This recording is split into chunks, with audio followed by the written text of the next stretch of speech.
ఆ భూములు ఎవరు కొనవద్దు, కొంటే మేము అధికారంలోకి వచ్చాక వెనక్కి తీసుకుంటాం. 400 ఎకరాల్లో అతిపెద్ద ఏకో పార్కుని ఏర్పాటు చేస్తాం.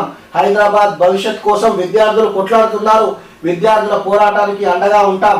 హెచ్సియు అంశంపై రాహుల్ ఎందుకు స్పందిస్తలేడు? రేవంత్ రియల్ ఎస్టేట్ బ్రోకర్లా వ్యవహరిస్తున్నాడు. కంచె గచ్చిబౌలి భూముల వివాదంపై కేటీఆర్. సో ఆ భూములు 400 ఎకరాల్లో ఎవరు ఒక ఎకరా కొన్నా, సో భవిష్యత్తులో బీఆర్ఎస్ పార్టీ అధికారంలోకి వస్తే ఖచ్చితంగా ఆ భూమిని స్వాధీనం చేసుకొని దాన్ని ఒక ఏకో పార్క్ లెక్క తీర్చిదిద్దుతామని కేటీఆర్ అంటున్నారు.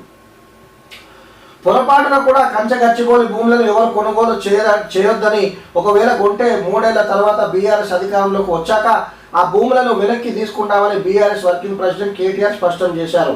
400 ఎకరాల్లో అతిపెద్ద ఏకో పార్కును ఏర్పాటు చేసి హెచ్సియు విద్యార్థులకు, హైదరాబాద్ ప్రజలకు అదొక గిఫ్ట్ లెక్క ఇస్తామని కేటీఆర్ గారు అంటారు.